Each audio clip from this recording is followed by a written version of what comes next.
જય ગૌ માતા। મારું નામ બાલુભાઈ શાસ્ત્રી બાલકૃષ્ણ રઘુનાથ દવે, ગાયત્રી ગૌસેવા ધામ, ગાયત્રી પંચાંગ પરિવાર ચેરિટેબલ ટ્રસ્ટ સંચાલિત ગાયત્રી ગૌસેવા ધામ।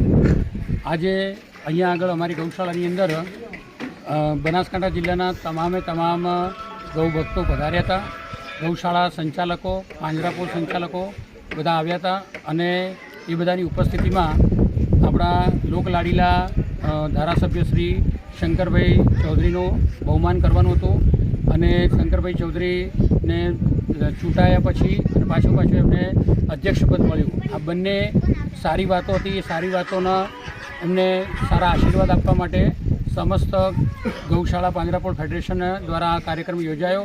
એનો લાભ મળ્યો, સૌજન્ય મળ્યું એ ગાયત્રી પંચાંગ પરિવાર ચેરિટેબલ ટ્રસ્ટને। અને શંકરભાઈ સાહેબ પધાર્યા ખરી, આવીને અમારી બધી વાતો સાંભળી। ગૌશાળાઓ માટે, પાંજરાપોળ માટે જે કંઈ કરવાનું છે એના માટે ઘટતું કરવા એમને બાંયધરી આપી છે કે મારાથી થશે એટલું સરકારમાં હું તમારી વાત પહોંચતી કરીશ અને સરકારશ્રીને જણાવીશ કે ગમે તેમ કરીને આ ગાયો માટે કંઈક કરવું જોઈએ। એમને પોતાના નોલેજ પ્રમાણે પણ ઘણી બધી સારી એવી વાતો કરી છે કે જેના દ્વારા ગૌશાળાઓ પોતાના પગ ઉપર સદ્ધર થઈ શકે, આત્મનિર્ભર થઈ શકે એવી પણ એમણે ઘણી બધી વાતો કરી છે અને એ બધી વાતોથી બધા જ ગૌશાળા અને પાંજરાપોળ સંચાલકો ખુશ થયા છે। અસ્તુ।